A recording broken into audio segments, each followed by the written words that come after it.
cuando capaz se identifica el problema, ya las consecuencias a nivel físico, mental, cognitivo, ya las tiene. Generalmente el adicto llega tarde a su recuperación. Hay una diferenciación entre consumo problemático y la dependencia. En ambas se presenta algo que es común, que es el abuso de la sustancia. Consumo y consumo mucho, lo que sea. Cocaína, alcohol, marihuana, pantallas, juego, sexo, comida. Esto no me va a pasar, pero pasa. La persona no identifica que tiene un problema. Es como el mal aliento, ¿viste? Se dan cuenta todo, Menos vos. menos uno. Tenemos un problema en los jóvenes que están en pleno desarrollo, que consumen una sustancia en la que no tienen clara cuáles son sus consecuencias. Y después tenemos la problemática del adulto que dice que una vez cada tanto... Con el cannabis no salgo a robar. Con el cannabis no gasto más plata de la que tengo. Me fumo un porrito y me tranquilizo. Tus bajones, cuando te sentís mal y no hay sustancia de por medio, son mucho más grandes. Antes no te pasaba. Es muy probable que esto genere una depresión. También genera psicosis, esquizofrenia. En los últimos 6-7 años es tremenda la cantidad de gente que se está internando o está consultando por consumo de cannabis. ¿Qué siente una persona con adicción cuando ve que quiere salir y no puede? Sufre, Fabri. El consumidor, que es dependiente o problemático, sufre. Y hay dos posturas internas desencontradas. Sé que tengo que dejar el consumo, sé que está generando consecuencias negativas, pero me gusta. ¿Qué señales podemos identificar los que acompañamos o estamos cerca de una persona para darnos cuenta de que tiene una adicción? Te das cuenta porque la persona cambia. La persona iba a trabajar todos los días, ahora falta seguido. La persona todos los domingos a jugar al fútbol amateur, ahora ya no va y le encantaba.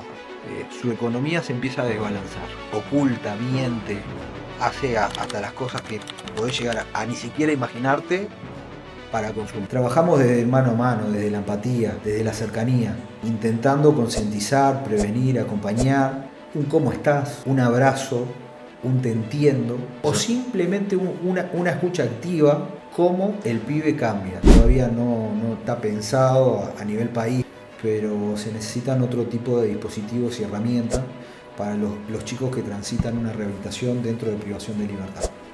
Es necesario. Es necesario que esta problemática entre en la agenda del país, ¿no?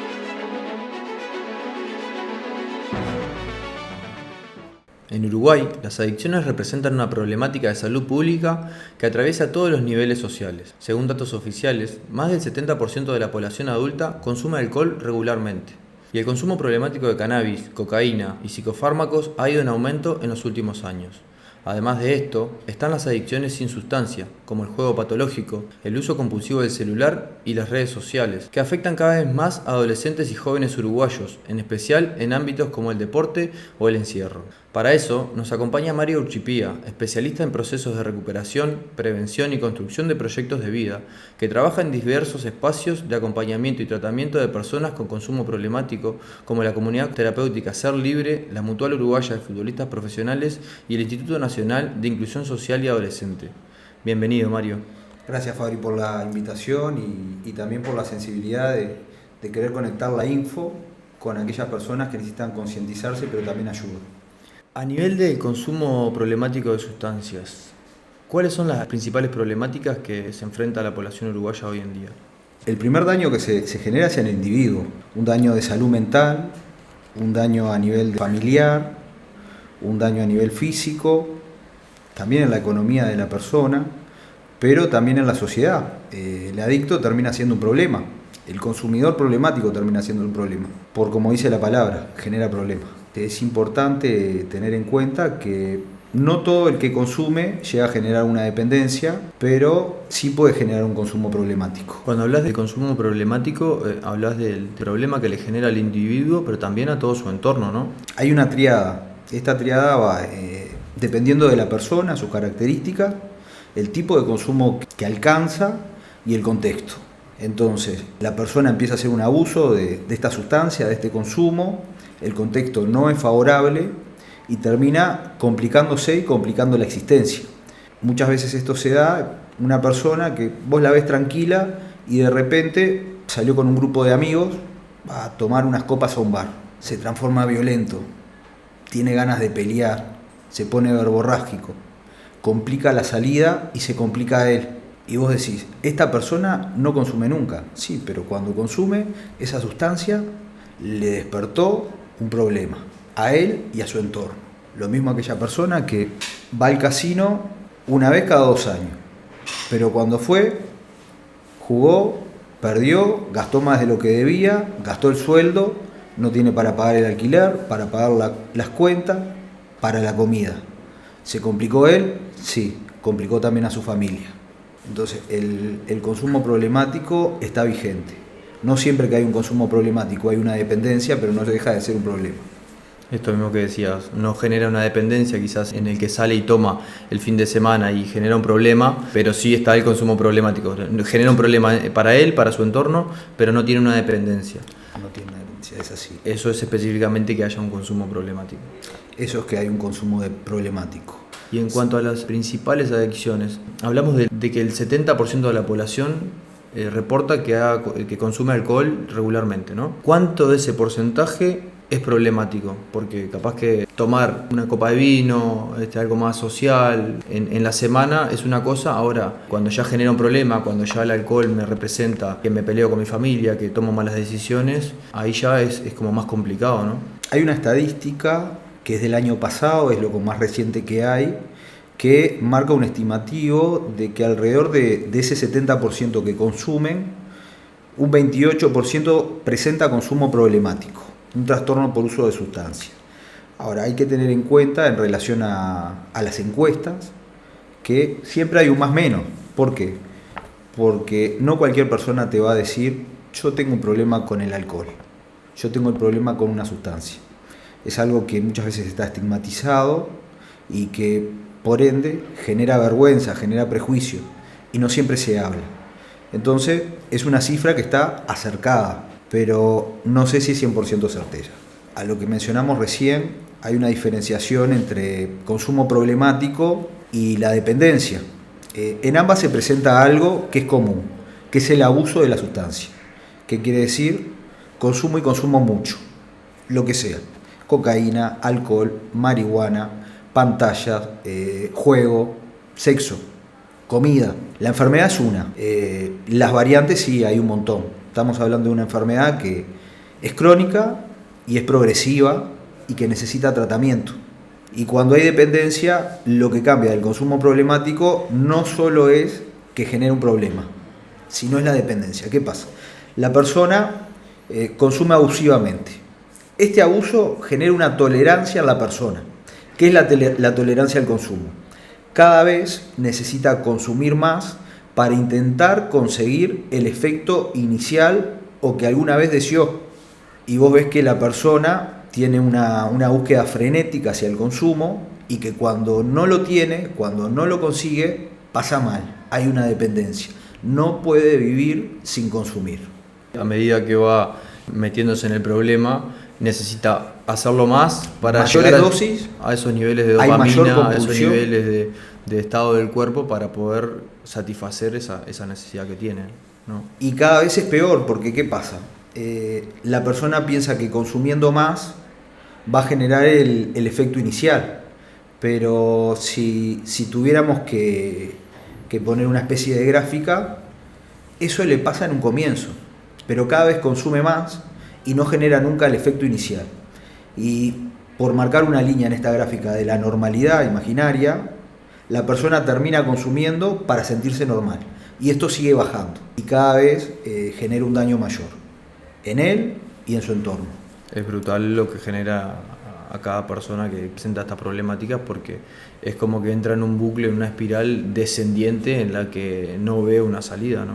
No ve una salida y a veces el gran error que hay en esto es que las personas problematizan según el tipo de consumo. Y eso es un error, porque la enfermedad es la misma. Y los resultados terminan siendo los mismos independientemente de lo que esté consumiendo. Un porcentaje termina internado, hospitalizado, en clínicas o comunidades terapéuticas para acceder a un tratamiento. Otro porcentaje termina muerto. Lamentablemente en los procesos, esto nos ha tocado en varias ocasiones verlo. Otras personas pierden su libertad. Y vos decís, pero esto no me va a pasar, pero pasa. El tema es que muchas veces, aún teniendo el diario del lunes, la persona no identifica que tiene un problema. Es como el mal aliento, ¿viste? Se dan cuenta todo, Menos vos. menos uno. Y el medio de todo esto es necesario ayudar a la persona que primero identifique que tiene un problema, que hay algo que no está funcionando. Generalmente las personas que presentan un trastorno por uso de sustancias o una dependencia son los últimos en enterarse. Pasa mucho tiempo antes que la persona se dé cuenta y la familia se vuelve muy tolerante. Entonces, claro, los daños que hace a nivel psíquico, físico, familiar, social son devastantes. Y cuando capaz se identifica, ya sea dentro de la familia o dentro de la persona con el problema, ya las consecuencias a nivel físico, mental, cognitivo, ya se ven, ya las tiene, y la salida pasa a ser mucho más difícil. Generalmente el adicto llega tarde a su recuperación. No identifica enseguida estoy teniendo un problema con esto o estoy generando una dependencia. Lo ve tarde. ¿Qué implica esto? Que bueno, hay que tener en cuenta lo que mencionábamos recién. A veces culpabilizamos más otras sustancias que otras. Hoy en día estamos en un marco regulatorio del cannabis en Uruguay, ya desde algunos años, y entiendo que la gente no se da cuenta y hay un speech muy común, principalmente en los adolescentes: es legal, se puede. Está bueno, el veneno de ratas es legal y lo compras en una ferretería o en cualquier lado que tenga, anda y consumirlo, metelo dentro de una torta. Pero también se ve esto, que en los últimos 6-7 años es tremenda la cantidad de gente que se está internando o está consultando por consumo de cannabis. Y esto, vos decís, pero con el cannabis no salgo a robar, con el cannabis no gasto más plata de la que tengo, me fumo un porrito y me tranquilizo. Está bien, pero tus bajones, cuando te sentís mal y no hay sustancia de por medio, son muchos más grandes. Antes no te pasaba. Es muy probable que esto genere o represente una depresión. También genera psicosis, también genera esquizofrenia. Las consecuencias siempre se ven después de que... Se ven después, no inmediatamente, pero están, Fabri, y se minimizan, y se normaliza, y no deja ser una sustancia que es peligrosa. Después lo otro hay que tener en cuenta, ¿no? Hay una diferencia entre usar el cannabis para uso recreativo o adulto, como se menciona hoy en día, y otra cosa es lo medicinal. Lo medicinal no tiene el THC, no tiene el psicoactivo, y no se fuma. Y hay que entender que, de igual forma que el tabaco, que el cigarrillo, fumar produce cáncer. Y cuidado con las generaciones emergentes, adolescentes y preadolescentes. Todavía están en pleno desarrollo físico y psíquico. Entonces, eso genera mayor riesgo, mayor daño. Tenemos un problema en los jóvenes que están en pleno desarrollo, que consumen una sustancia en la que no tienen clara cuáles son sus consecuencias. Y después tenemos la problemática del adulto que dice que igual la plata no le afecta en lo económico o es una vez cada tanto, que tampoco visualiza las consecuencias y que por ahí está desinformado. Ahora bien, hablame del uso medicinal, que dijiste que no se fuma, que no tiene la sustancia. ¿Cómo una persona que quizás necesita del uso medicinal, cómo se consume eso? Y mira, el uso medicinal es algo en lo cual se está generando de hace poco, pero como un montón de sustancias, puede llegar a ser viable, pero no tiene un efecto psicoactivo, no te afecta el sistema nervioso central, no se fuma, no se prepara en brownies, no, como dicen los chicos, no se busca un pegue, se usa en forma de medicina. No hay un acceso muy cotidiano, es medio informal, en los clubes canábicos hay, es algo que la medicina está como trabajando y viendo que puede tener cosas a favor, es pomada, es alguna especie de aceite, pero no está bien regulado todavía, entonces hay que tener mucho cuidado con eso, por más que tenga el speech de uso medicinal. Y también hay que diferenciar que el cannabis que se vende en farmacia no es uso medicinal, sigue siendo uso adulto y recreativo. Una cepa con mayor THC y otra con menor, pero sigue afectando la salud.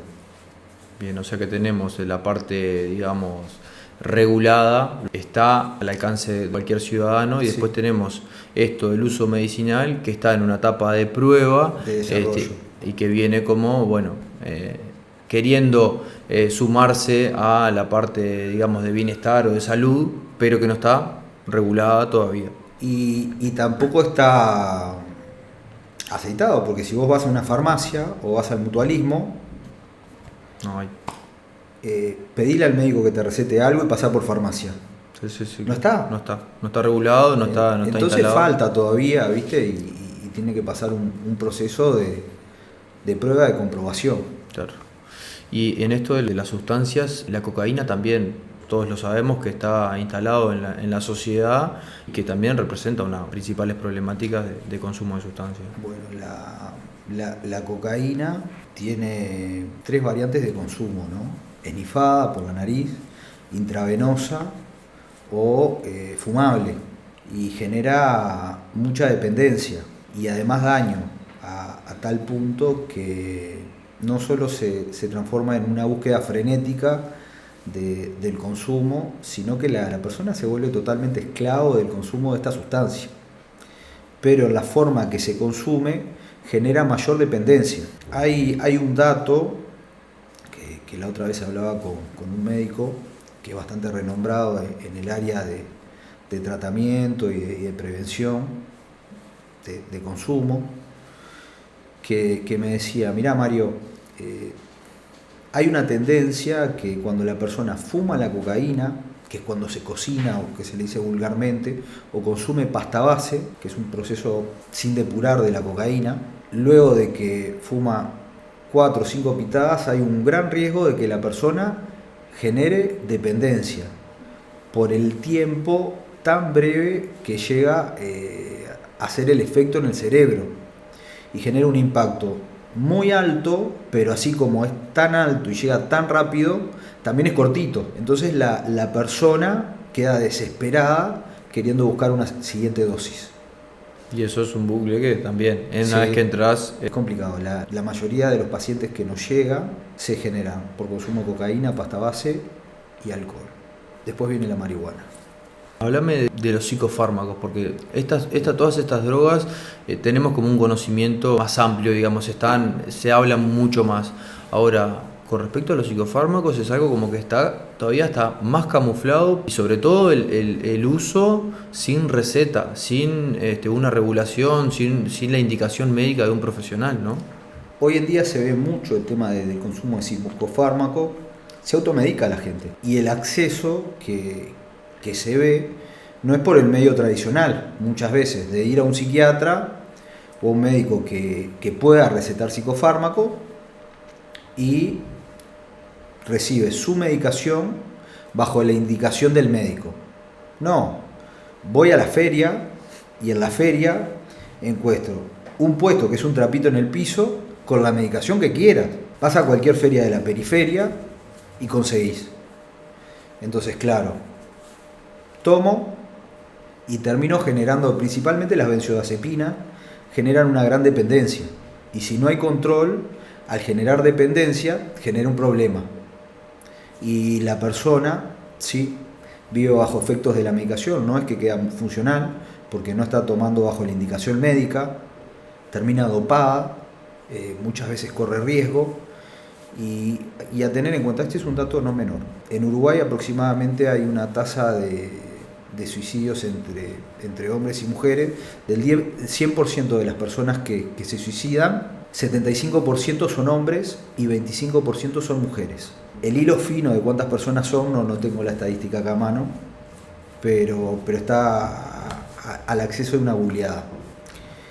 El gran porcentaje de este 25% de mujeres que se suicidan lo hacen a través de la medicación. Ya que estamos hablando, también está bueno diferenciar que a nivel biológico el efecto de cualquier tipo de consumo, no solo de psicofármacos, es diferente en el hombre que en el de las mujeres. A nivel psíquico, a nivel biológico, a nivel social, pero también a nivel de leyes. No es lo mismo. El hombre, al momento de pedir ayuda, consulta mucho menos que la mujer. La mujer en ese sentido está mucho más dispuesta a ir a una consulta con psicólogo, con psiquiatra, con toxicológico o un equipo competente. Quizá eso tenga que ver en que el 75% de los hombres sean los que se suicidan o se quitan la vida, Tal y cual. el 25% sea sobre las mujeres, porque probablemente haya un número de mujeres que consultan a tiempo el problema que tienen y lo pueden resolver, ¿no? ¿Cómo voy a pedir ayuda?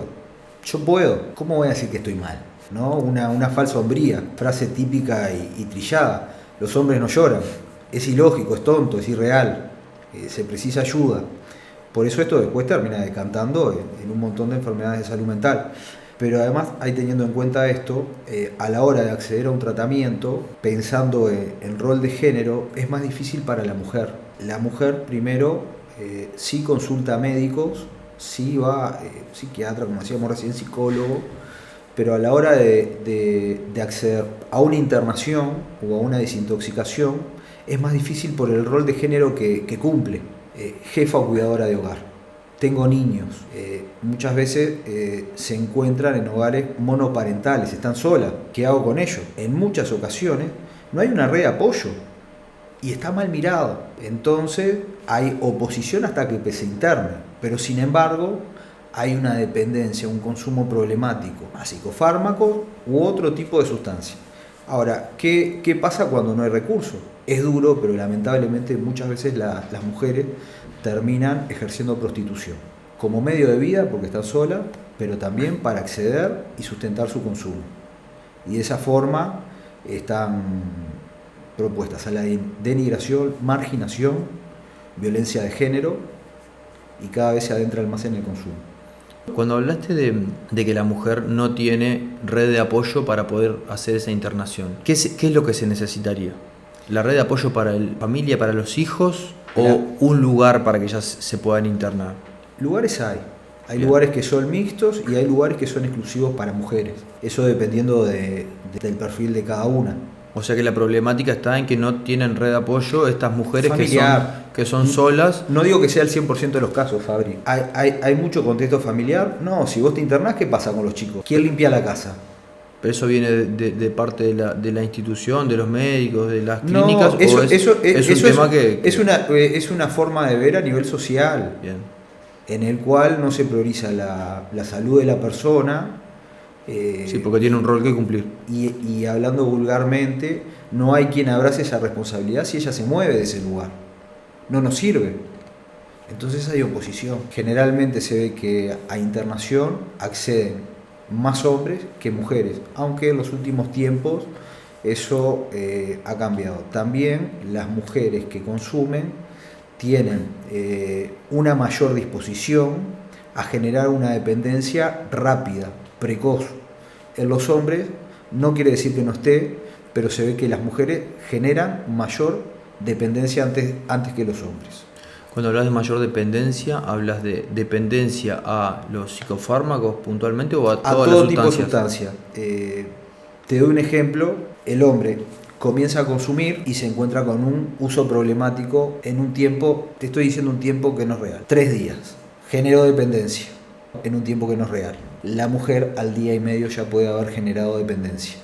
También mayoritariamente el inicio de consumo de mujeres se da mediante las relaciones sexoafectivas de pareja. Generalmente son estimuladas por esa pareja consumidora que tiene y así se inicia. Y volviendo a lo de los psicofármacos, sí, se ve mayormente el consumo de psicofármacos en las mujeres. Psicofármacos y alcohol. Son como los dos consumos que tienen de auge. Y cuando mezclan los dos es muy riesgoso porque corren riesgos de infarto, de ACV y quién sabe a cuántas situaciones se exponen por no estar conscientes de lo que están realizando. No, sin duda que es una problemática que por ahí no la visibilizamos, pero afecta un montón a estas mujeres que las viven, ¿no? Y viste que no la visualizás hasta que la tenés de cerca. Claro. Es tu esposa, es tu esposo, es tu hijo, es tu hija, es tu padre. Trabajo dentro del INISA, privación de libertad de adolescente, que se trabaja con medidas socioeducativas y se acompaña a los chicos en su proceso. Para los chicos el consumir es normal. Ya se crían dentro de esos entornos, ¿no? El contexto juega. Si no es el padre, es el hermano, la madre, el barrio. Claro. En contextos marginales, vos tenés un punto de consumo, de venta, casa por medio. Entonces te criás con eso y eso ejerce presión. Y también las propias amistades, ¿no? Sí, claro. El sistema de ellos, su entorno, Se manejan eso. ya se crían con esas situaciones. Hablamos un poco de las adicciones con sustancia. ¿Qué hay de las otras? De las que no tienen una sustancia, pero también representan una problemática como lo son el consumo de redes sociales, el teléfono. Hablame un poco de esas. Bueno, eso está muy de auge hoy en día y es algo que la gente no problematiza. Es importante tener en cuenta cuánto tiempo le invertimos en una pantalla. ¿Y qué pasa cuando el teléfono, la computadora o la tablet, el dispositivo, por decirlo de cierta forma, de repente me lo olvidé en casa y salí a trabajar o a dar una vuelta? ¿Cómo me siento? ¿Qué pasa si no contesto un WhatsApp enseguida que me escriben? ¿Qué pasa con las redes sociales? Si no estoy posteando seguido, ¿qué pasa si no estoy en trending topic, no? Si no tengo muchos likes. Entonces, para estar bien dependo de eso y muchas veces a través de las pantallas evadimos. ¿Qué quiere decir? Agarro y me siento mal porque estoy transitando un mal momento, independientemente de si sos hombre, mujer o de qué contexto sociocultural estás. Entonces, ¿qué hago? Me cuelgo a ver 800 reels de TikTok, ¿viste? O de Instagram. Entonces, mientras que estoy viendo los reels, estoy concentrado en ese reel. Estoy concentrado en ese momento. Ese momento se me hicieron 4 o 5 horas diarias, pero cuando salgo de la pantalla por X motivo, el problema no se cambió. Y el vacío, el dolor o la situación sigue estando. Y al evadirla no la encaro, no la resuelvo. Entonces hay un problema. ¿Y qué hago? No encaro el problema, vuelvo a la pantalla. Y ahí tenés como una doble gratificación, digamos. Me olvido del problema, de eso que estoy sintiendo, y también, obviamente, las pantallas y las redes sociales están pensadas para esa generación de dopamina que a nivel corporal a uno lo llevan a niveles altos y que, obviamente, lo hace sentir bien. Entonces tenés la parte de que me olvido del problema que tengo y, a su vez, me siento bien porque estoy consumiendo la pantalla. En el sistema de recompensas de nuestro cerebro genera gratificación, la dopamina. ¿Y qué pasa? Primero genera una dependencia a la pantalla, pero también, anterior a la dependencia, hay un uso problemático. No solo descuido lo que tengo que abordar, como puede llegar a ser un problema, sino mi familia. Hoy en día estamos en la época de la desconexión en el mano a mano, ¿no? Entonces, voy a la cama luego de una jornada de trabajo y al lado tengo a mi esposa, cada uno con su pantalla. Se perdió la comunicación y nos dormimos con la pantalla. Hay un uso problemático. ¿Por qué? Porque se pierde lo importante. Mi hijo pequeño está inquieto, está nervioso. ¿Le doy el chupete? Sí, el chupete táctil. Electrónico. Entonces ya está. Y desde pequeño va generando dependencia de esto. Pero ¿qué pasa a través de esto? Le saco el chupete, queda como loco. Entonces se lo doy de nuevo, le fomento el consumo. Pero también el estar tan concentrado en las pantallas, y generalmente lo que se ve hoy en día son los videos cortitos, genera que las personas, o el niño, el adolescente, joven o adulto, pierda la capacidad de concentrarse.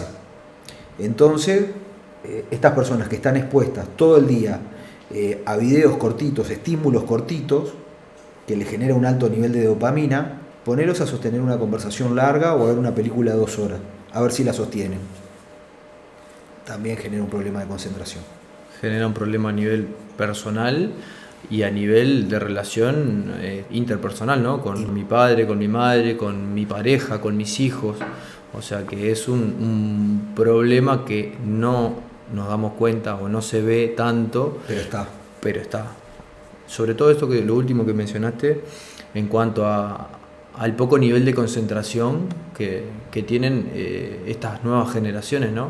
Los pones a leer un libro y no llegan a la página porque ya se aburrieron, porque no sostienen esa concentración durante un periodo. No te estoy diciendo que estén 2 horas leyendo, ¿no? No sostienen un periodo ni siquiera corto de tiempo cuando tienen que hacer otras actividades que no sea el uso de la pantalla.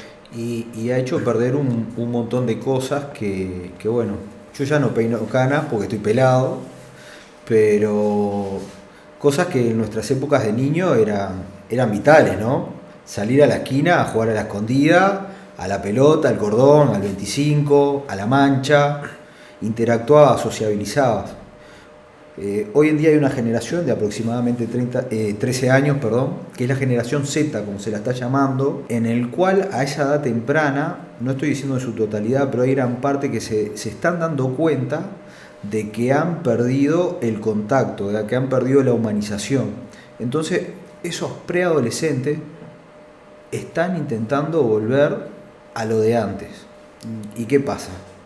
Ahí lo ves, si un preadolescente a esa edad está logrando identificar, no puedo seguir conectado más tiempo a la pantalla que jugando con mis amigos, hay un problemón.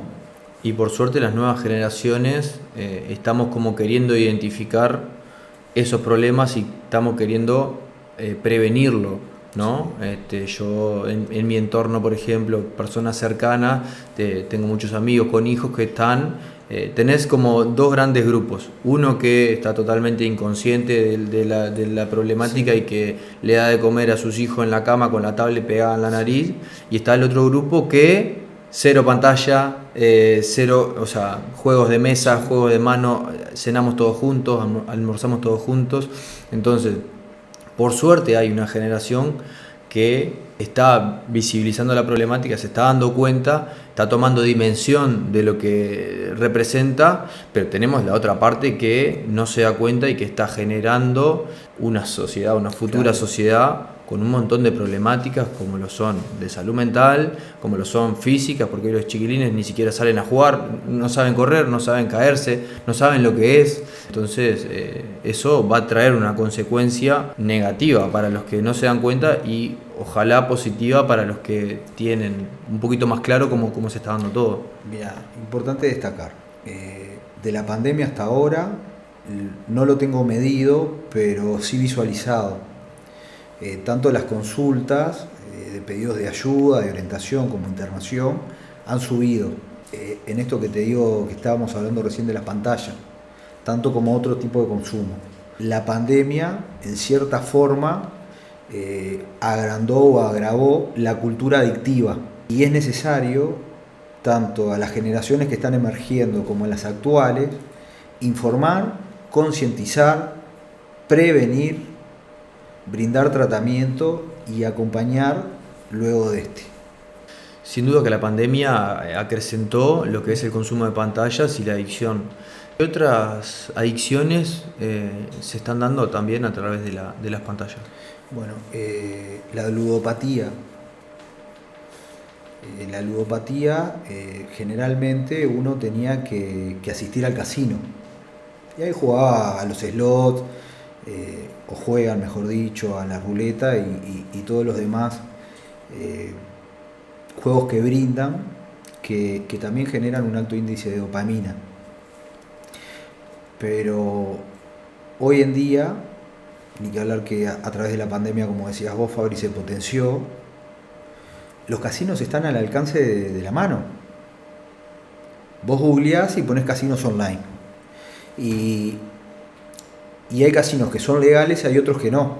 Pero medianamente donde alguien busque un poco de información, hay algo que se llama VPN, que es una máscara, y la persona puede, esos casinos que están prohibidos, utiliza un VPN, juega en un casino en Australia, por decirte. Y el gran problema de la adicción al juego, primero, cuesta visualizarlo. Por eso de que capaz que está camuflado dentro de juego. Es un juego y lo hago con mi plata.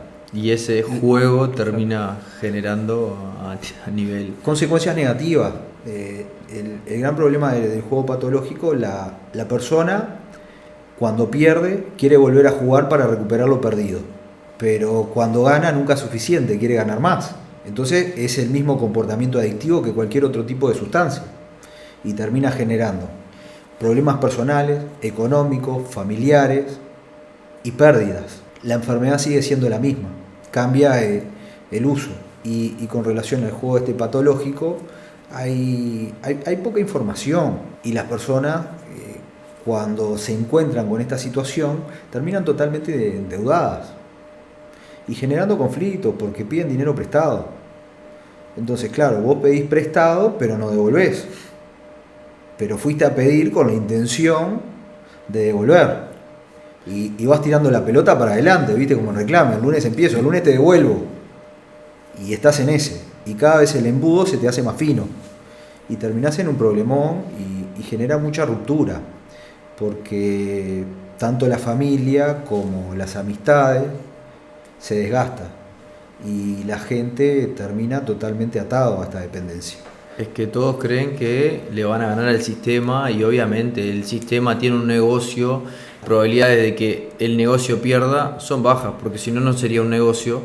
Entonces, con esas probabilidades de que tenés, de que no vas a ganar o de que vas a perder, cuando ganás querés seguir ganando, terminás perdiendo, y cuando perdés querés recuperar y seguís perdiendo. Entonces es un juego en el que la suma siempre es negativa. Aparte hay cosas que es impresionante cómo genera la dependencia. Primero la persona se endeuda. Hace un tiempo atrás me pasó con un chico, con varios por decirte de esta forma, que ¿qué hizo? Empieza a perder en el casino online, de madrugada, va hasta el dormitorio de los padres, le saca las tarjetas, pone fotos y las carga en su dispositivo. Endeudó a la familia. Y es pan diario, pero no se ve, no se habla, no se problematiza. Generalmente todo aquel dispositivo que brinda atención por un trastorno de uso de sustancias, por una dependencia, también trabaja, pero hay un dispositivo que es ambulatorio que se llama jugadores anónimos, que son para aquellas personas que tienen dependencia al juego y todavía no requieren de una internación, pueden recurrir ahí. Ponen JA o jugadores anónimos en el buscador del teléfono y automáticamente les sale un contacto telefónico de ayuda 24/7. O sea que todo aquel que se vea, que perciba que pueda estar en una problemática de estas, que puede comunicarse con jugadores anónimos, dijiste. Jugadores anónimos. ¿Cómo me doy cuenta que tengo un problema? Estuvimos hablando hace un ratito de esto. Por los resultados. Tengo más pérdidas que ganadas. Y encima esto genera un daño colateral en todo mi entorno. Familia, amigos, trabajo. Entonces las pérdidas no son solo monetarias o materiales. Empiezan a ser afectivas. Eso es importante visualizarlo. Pero también es importante que aquellos agentes familiares o vínculos cercanos también empiecen a informarse. No pueden dejar hasta que ellos se quiebren para pedir ayuda. Sí, en esto de que todos somos agentes de salud y todos podemos recurrir a estos tipos de organizaciones en las que son de ayuda. Bueno, me comunico yo, sí, es mi hermano, es mi padre, es mi hijo, lo que sea.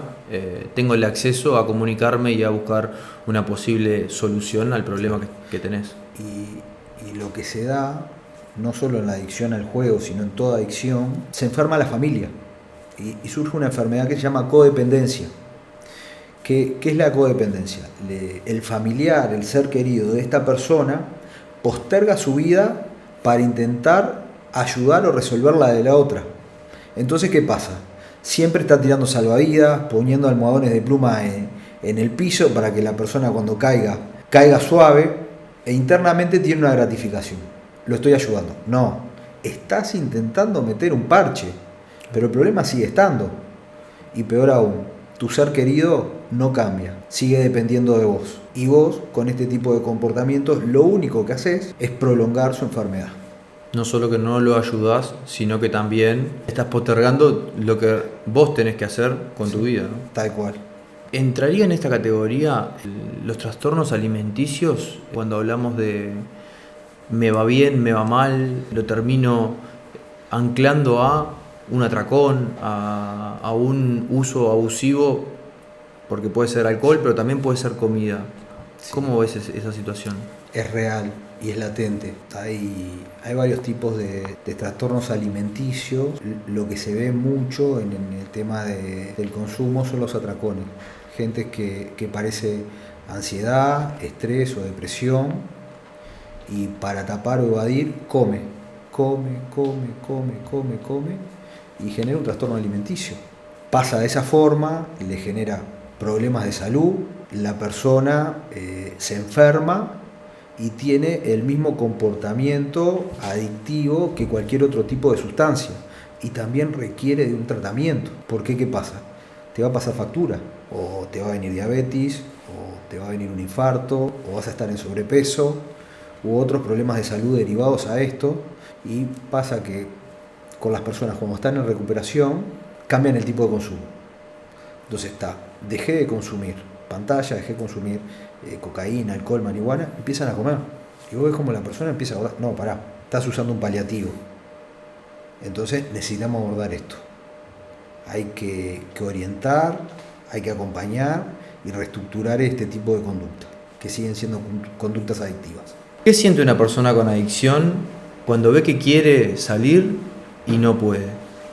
Sufre, Fabri. El consumidor que es dependiente o tiene un consumo problemático, sufre. Vieron que a veces está la frase, querer es poder. No es solo querer. Eso implica un cambio, y todo cambio es difícil. Y como bien mencionabas vos ahí en la apertura, no es lineal, y es un proceso. Y se manifiesta esto de la ambivalencia. Hay primero que entender, la persona tiene una enfermedad, pero viene con una cultura adictiva, un sistema de creencias y comportamiento que lo viene trayendo desde su familia, desde pequeño heredado de su familia, o lo fue aprendiendo en el transcurso de los años. Entonces, claro, si vos todos los días te levantás y vas al baño, cuando no vas te falta algo. Acá funciona similar, pero con esto de la ambivalencia se complica más la cosa, porque la cultura adictiva hace peso cuando uno quiere entrar en la cultura de la recuperación. Y hay dos posturas internas desencontradas. Sé que tengo que dejar el consumo, sé que está generando consecuencias negativas, pero me gusta. Y no pienso. Y todavía a veces mido los daños y a veces no. Y en esto genera muchas cosas la ambivalencia. No es solo el tema si consumo o no consumo.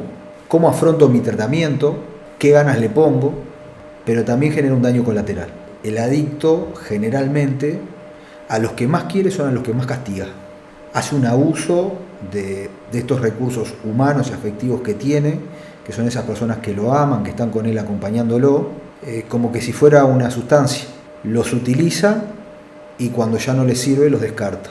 Y no es que está de vivo, no es que es malo, está totalmente enfermo. Entonces por eso necesita un proceso, y en este proceso no es lineal, es en forma de espiral, que por momentos tiene bajadas para tomar impulso para subir. Esta ambivalencia, según lo que él alimente en el proceso, es lo que va a predominar. Si él sigue pensando y fomentando en su vida que hay conductas, formas de pensar y consumos que ahora puede sostener, pese a que cortó tal vez el consumo de preferencia, va a volver a caer. Ahora, si alimenta el salir adelante, los cuidados, la necesidad de mantener una abstinencia, saber dónde sí puede estar y dónde no, va a tener un alto índice de recuperación y reinserción. También está bueno saber que a veces las personas en los procesos tienen recaídas, y es usual escuchar a los profesionales decir, bueno, la recaída es parte del proceso. Ahí es donde digo, para un poquito.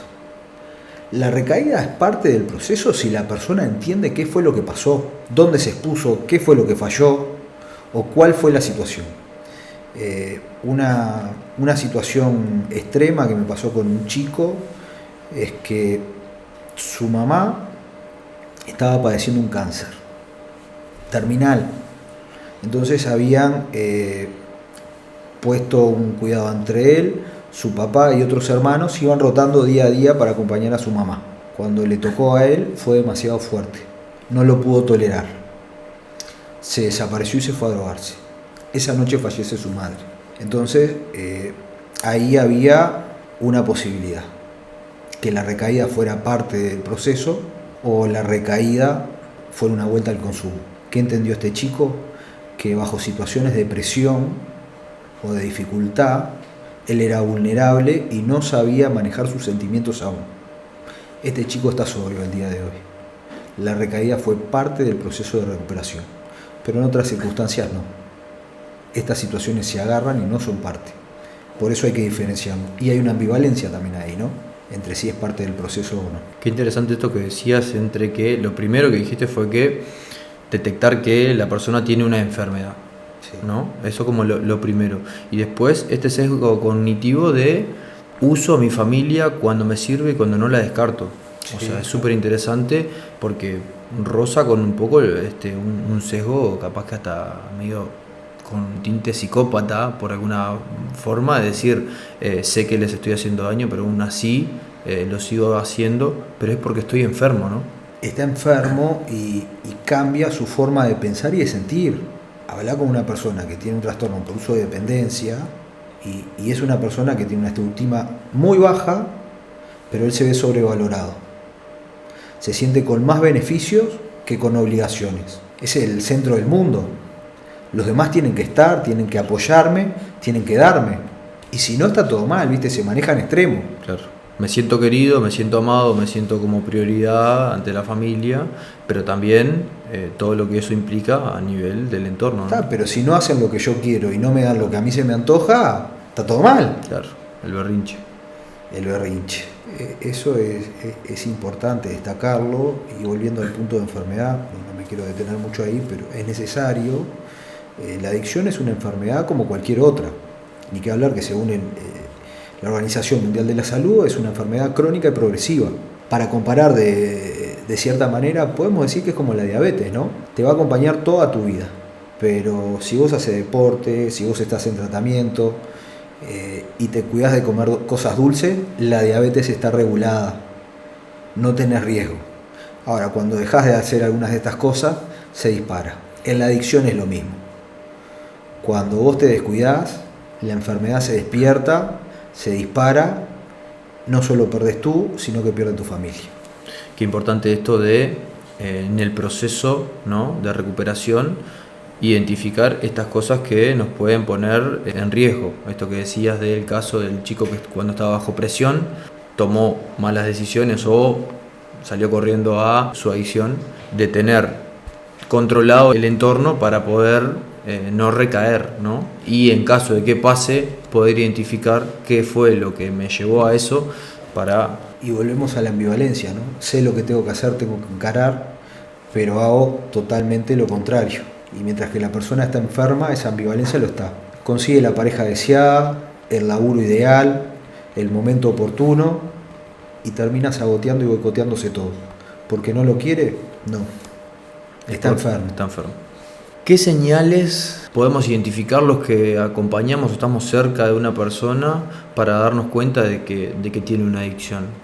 Bien, hay ciertos tipos de cosas. Una de las cosas que la persona comienza a hacer es aislarse de los vínculos que le suman. Queda menos comunicativo, queda irritable. Muchas veces descuida su aspecto.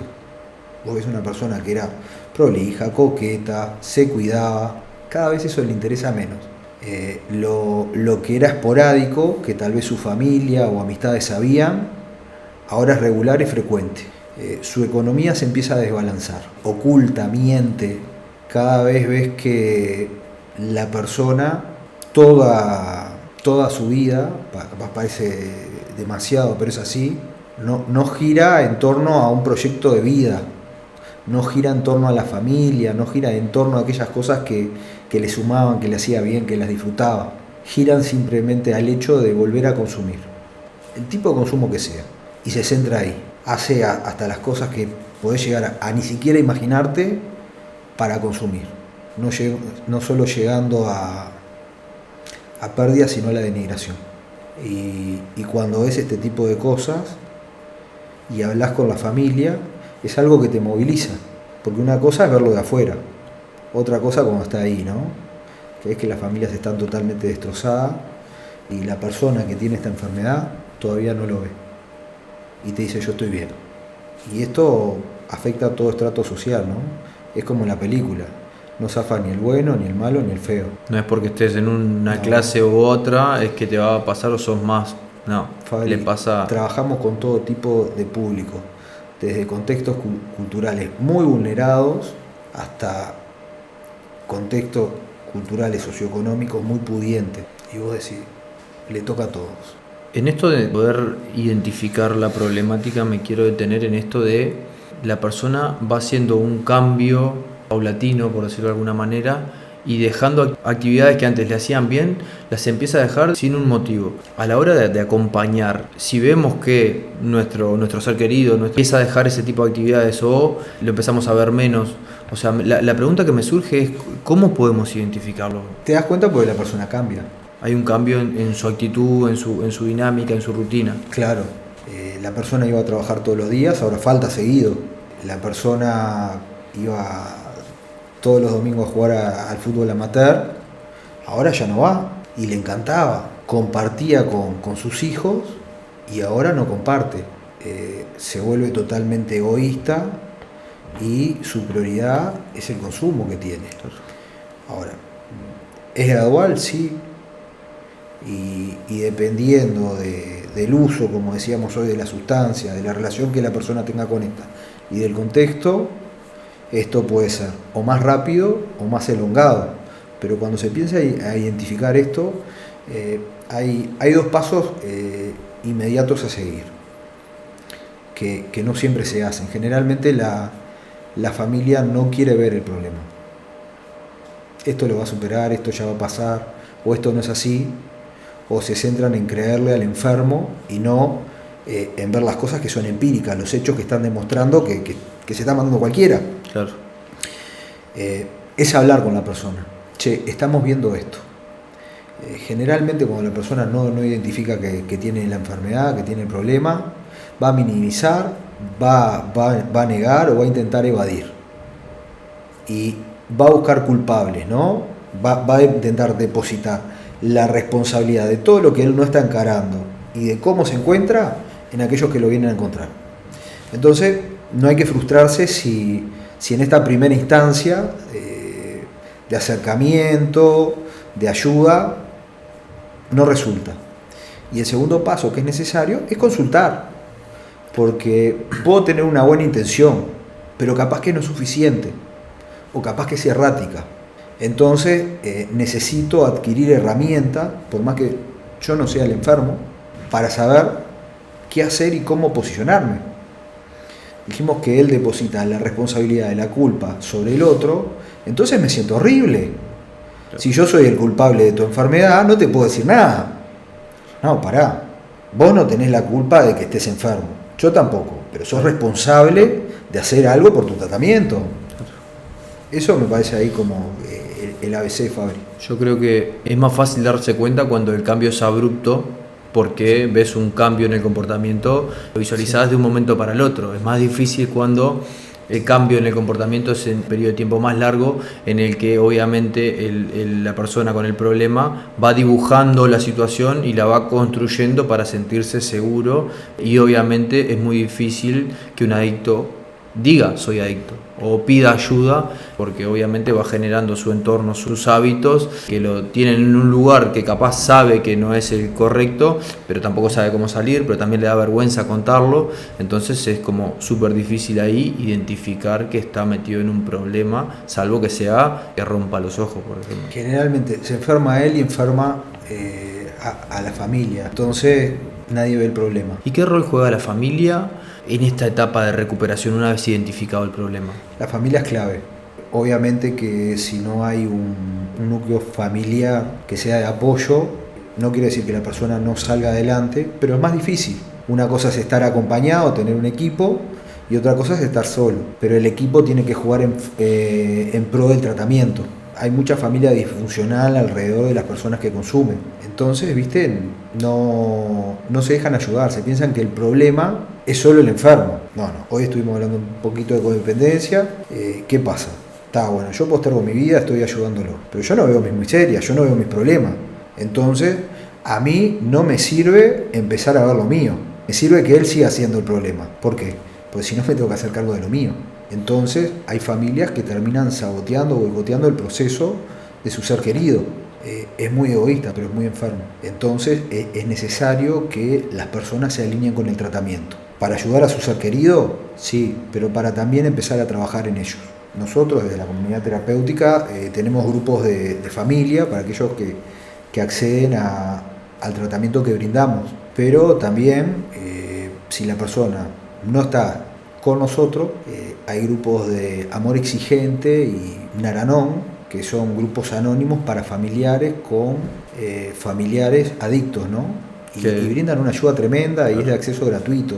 Y la importancia de de acompañar con herramientas, ¿no? Claro, hay que acompañar y también hay que cuestionarse, porque en esta frenética, hoy vos mencionaste la palabra berrinche. El nene, la nena que tiene 50 años hace un berrinche, entonces van ahí, ¿viste? A llevarle el caramelito o el berrinche de turno. No es así. Tiene que encontrarse con la frustración. En la vida de toda persona no nos gusta, pero la frustración es necesaria para madurar y así cambiar. Entonces empezás a desarticular cierto tipo de cosas. Pero si tu familia está ahí concediéndote todos los caprichos que vos tenés, no te ayuda, te resta. Entonces el tratamiento es malo, la familia es buena, pero tu familiar sigue recontra enfermo. La familia termina siendo parte del problema y no de la solución. Tal cual, es así, Fabri.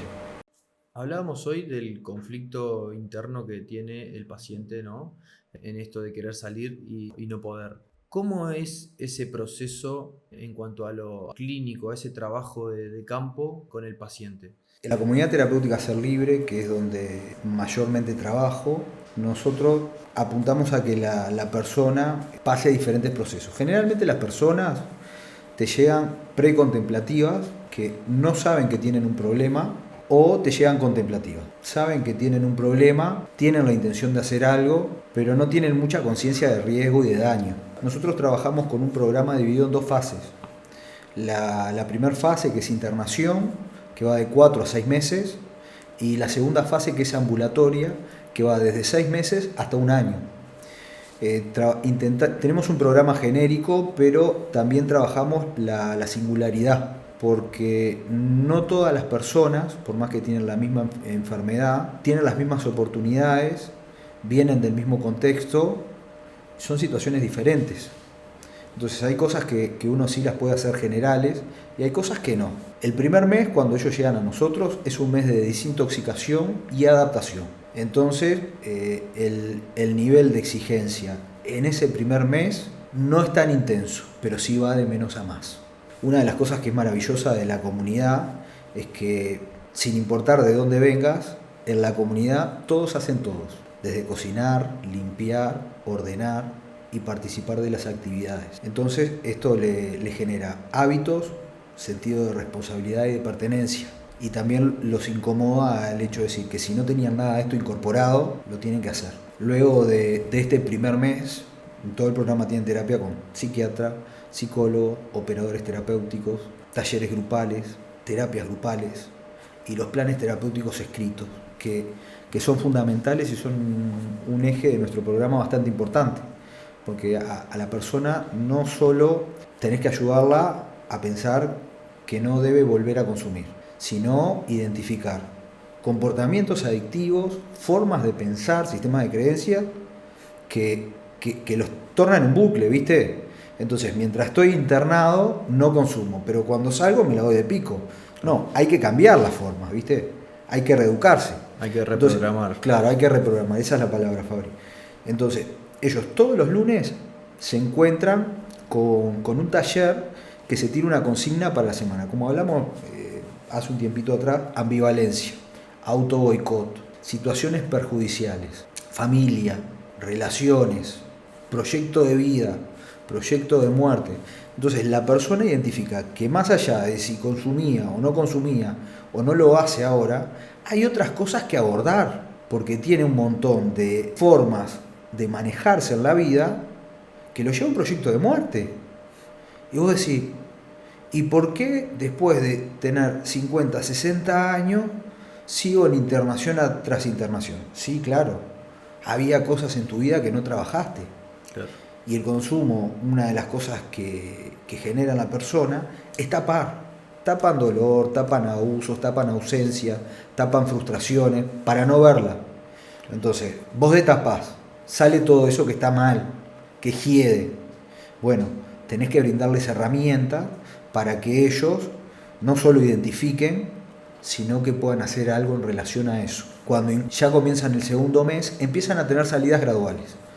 Al mes de estar con nosotros, al fin de semana siguiente, si está todo bien, de parte del equipo técnico y de la familia, porque a veces la persona viene bien, pero el contexto afuera no es propicio, entonces se busca algo alternativo. Claro. Pero si está todo bien, la persona sale durante el día. Tiene una salida aproximadamente de unas 8 horas, 10 horas, en cual es una salida exclusivamente familiar o con el referente. Sale acompañado. Sale acompañado, no sale solo la persona. No maneja dinero, no anda noche, no se pone en lugar de exposición. Las visitas que vienen son restringidas a aquellas personas que están acompañando y apoyando el proceso. ¿Por qué? Porque hay vínculos también y situaciones que hay que deshabituarlas, hay que dejarlas de lado. Porque a veces decimos, son amigos, no todos son amigos. Y a veces lo que nos une es el consumo. Son lugares que me gustan, pero ¿qué te gustaba? ¿El lugar o lo que hacías ahí? Si está todo bien después de ahí, a los 15 días tiene una salida de sábado para domingo. Siempre que ellos llegan de esta salida, el día domingo, tienen una terapia grupal que se llama post-familia, post-salida, donde ellos pueden poner en palabras, eso es importante, desde el latín, la dicción se traduce como lo no dicho, dicción de decir y la A del no. Entonces es necesario poner en palabras lo que te pasa y dejar de esconderlo, dejar de ocultarlo.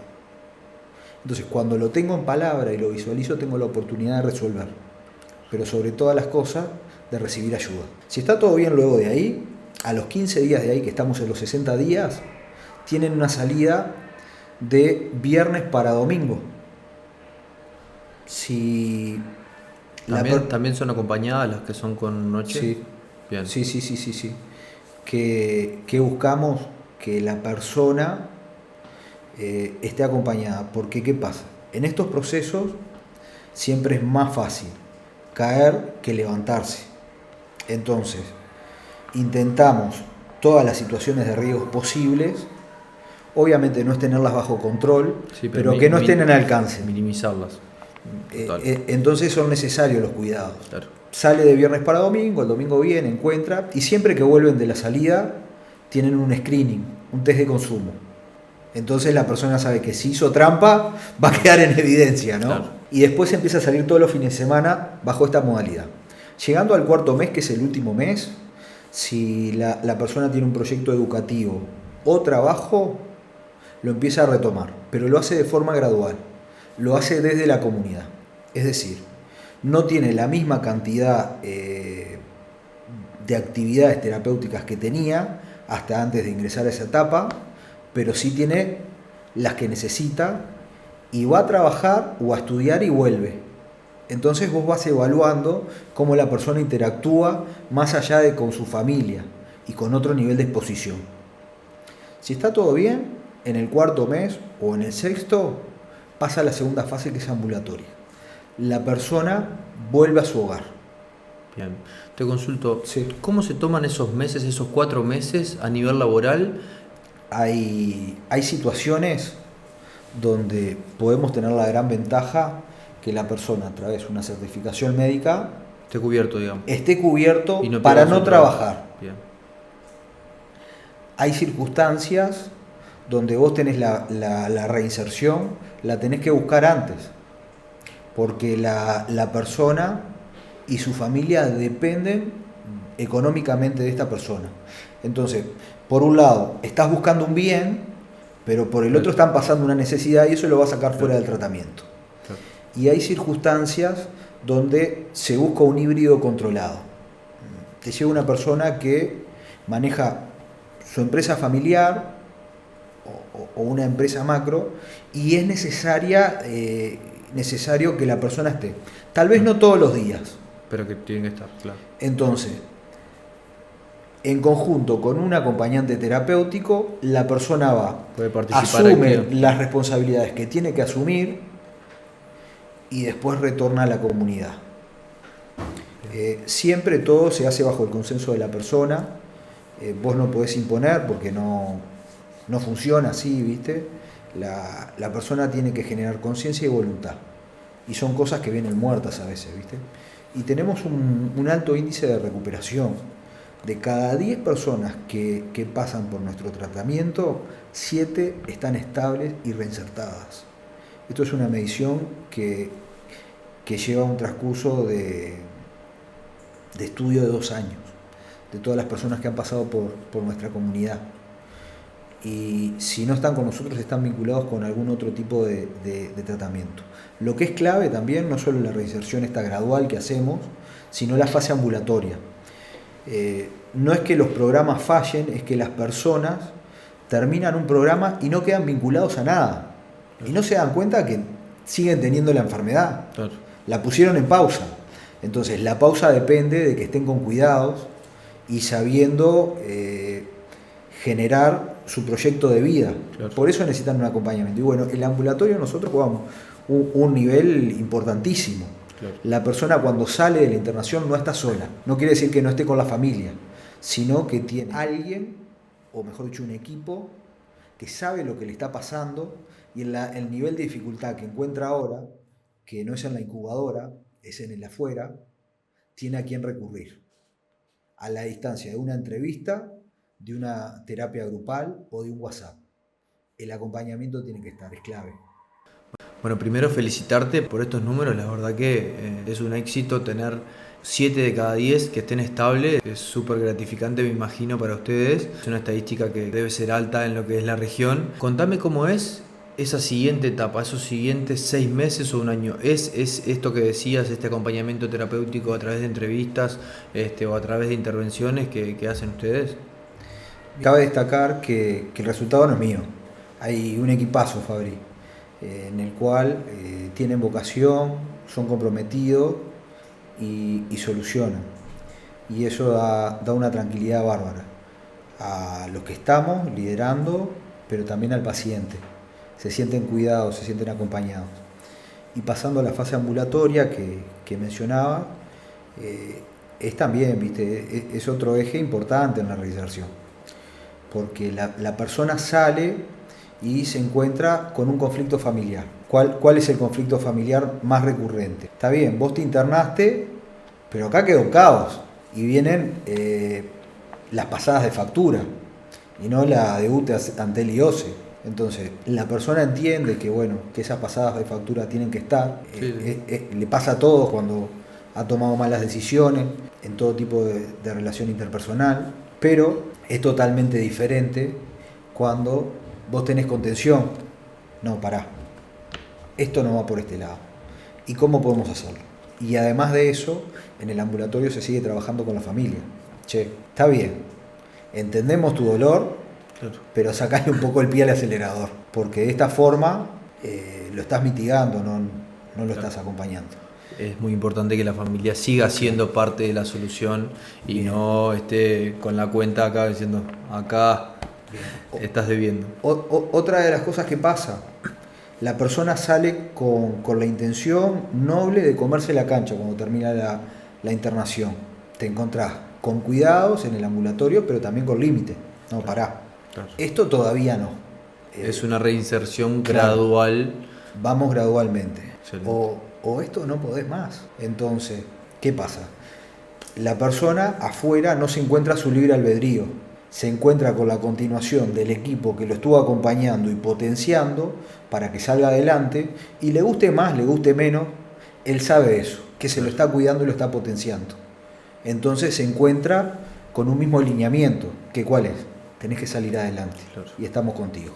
Y que le marca claramente que esto sí y esto todavía no, o esto ya no. Claro, tal cual. Y siguen los screenings, ¿no? Los test de consumo. Hay un proceso en el cual la persona, por más que pasó por la internación, adquirió un montón de recursos terapéuticos y está lejos de la última vez que consumió, que necesita seguir reforzando. Claro. Y necesita seguir rindiendo cuentas y continuar el proceso. Y eso a nosotros es lo que nos ha ayudado a que las personas, más allá de la internación, tengan una vida sin consumo. Qué bueno eso, Mario, eso que decís, porque la verdad que es súper importante que estas personas sostengan el proceso y que sepan que tienen un lugar a donde quedarse y a donde acudir para poder sostener ese cambio de vida que tuvieron. Hablábamos de lo que es la clínica terapéutica Ser Libre. Contame un poco del trabajo que estás haciendo con la Mutual. Bien, con la Mutual estamos siendo punta de lanza. Sí, ni que hablar que se trabaja de forma global lo que es la adicción, pero algo que pudo identificar el equipo de la Mutual, que hay mucho problema con el juego, con la ludopatía, no solo en el casino, sino a través de las apuestas, ¿viste? Y de las pantallas. Entonces, en primera instancia estamos yendo a todos aquellos clubes que nos abren la puerta, brindando un taller que tiene información, donde se genera conciencia, pero también una línea de ayuda, tanto para la persona como para familiares o allegados que tengan. Nos hemos encontrado con una buena apertura, pero también con un desafío. Dentro de los deportistas, el tema del juego y de las apuestas está normalizado. Entonces discriminan, como habíamos dicho en la primera parte del podcast. Esto no es malo como consumir cocaína, y yo soy deportista. Sí, pero estás teniendo las mismas consecuencias. Estás ocultando, estás mintiendo, endeudando, tu pensamiento gira solo en torno a esto, estás rindiendo menos a nivel deportivo, estás quemando todas las líneas que tenés, y entonces se está trabajando en esta primera etapa en llegada y concientización. Es necesario desarticular el es normal, está todo bien. No es así. Tenés un problema con esto. Entonces, ¿qué pasa en esto? Como te dije al principio, somos punta de lanza. Lograr que la persona identifique que tiene un problema con esto. Segundo, que pueda pedir ayuda. Y tercero, aceptarla. Porque a veces queremos ayuda, pero a nuestra manera. Es como yo digo, cuando yo quiero, claro, y como se me antoja. Está bueno, entonces eso rende tu resultado, no de lo que te planteamos. Nicolás Baba ha tenido ahí un factor clave en esto, promulgando lo que es la salud mental dentro del ámbito deportivo del fútbol, y él me está acompañando en cada uno de estos talleres. Otra de las cosas que se ve que el jugador sufre muchas presiones. Primero, si estás sin club, como pasa a inicio de temporada. Para muchos el fútbol no es solo una pasión, no es solo un juego, es un medio de vida, y a veces está la presión familiar desde pequeño. Vos sos el salvador, sos la esperanza. Entonces cuando el deportista queda sin club y empieza a ir a la Mutual, tiene un montón de miedos, incertidumbres, y ¿qué es lo que hace? Pasa mal. Y en medio de todo esto, al estar normalizado, naturalizado, se promulga. Me falta plata, ¿qué hago? Me meto en algún juego de apuestas. En esto de las apuestas, en esto de la timba, la ludopatía, no es ganar. Es ganar, perder. Hoy en una conversación entre nosotros decíamos, ¿no? No está programado para que el usuario gane. Está para que gane la banca. Y claro, lo padece, pero después sufre otro tipo de presiones. Tiene el cuadro, tiene el equipo. Vos tenés que rendir. Desde mi entendimiento, conocimiento, no todos los clubes tienen las mismas posibilidades. No todos son grandes. Entonces algunos jugadores tienen que estar entre ciertos híbridos, ¿no? Entre ir a entrenar y jugar y salir a las 8 horas, o llegar y que porque todavía no te pagaron, que te falten los fideos para la olla, por decirlo de cierta forma.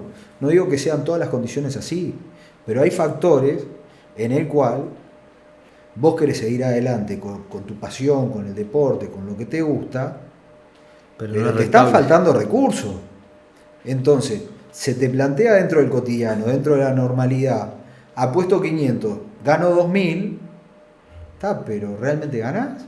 Y después, cuando ganás en alguna de esas ocasiones, nunca es suficiente. Pero cuando perdés, querés conseguir recursos que no tenés, entonces salís a pedir prestados para intentar recuperar lo que perdiste, pero después tenés que devolver lo que pediste también. Claro. Entonces se hace ahí un bucle en el cual sufrís, pasás mal y terminás siendo dependiente del juego. Pero perdiste el foco de aquello que era lo importante y la pasión, que es el fútbol.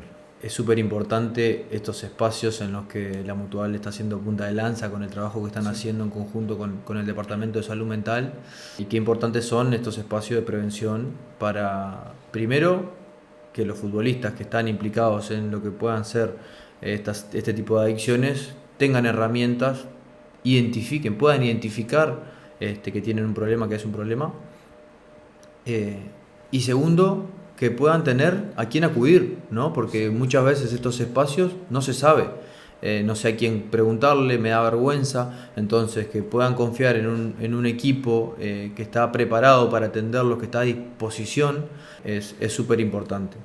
Mira, Fabri, y muchas veces está también estigmatizado. Me da vergüenza porque si saben que tengo un problema con esto, ¿seguiré jugando? ¿Me tendrán en cuenta? Yo tengo que hacer como que está todo bien. Entonces, vos callás, pero el problema cada vez se hace inmenso, es una bola de nieve. Sin duda, porque se ha afectado todo tu rendimiento, tu vida. Entonces cabe destacar que lo que se está haciendo es del anonimato. Por eso vamos a los clubes, somos un agente externo. Claro. Que la persona no acceda a nosotros por medio del club. Queda nuestro contacto y pueden acceder directamente a la Mutual, donde va a quedar en total reserva y él puede transcurrir con su pasión, pero juntamente sanando esas heridas del alma que intenta tapar con el consumo o resolver esa fallante, ¿no? Esa faltante. Qué bueno, Mario, todo este trabajo que están haciendo. Sin duda que esto va a ayudar a ser parte de la solución, más que del problema. Así que, bueno, felicitaciones por esto.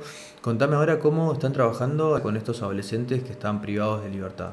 Lamentablemente los resultados no son los mismos que dentro de la comunidad terapéutica. ¿Por qué? Porque estás dentro de un ambiente inhóspito, hostil, que es la privación de libertad. Y los chicos, los adolescentes, no te llegan a hacer un programa de rehabilitación, un tratamiento. Te llegan porque vienen a hacer la cana y es lo que le tocó, es lo que te dicen. Y claro, vos empezás a trabajar con los chicos y te encontrás que lo que construís en una terapia individual o en una grupal, muchas veces termina siendo totalmente desarmado cuando vuelven al módulo. ¿Por qué?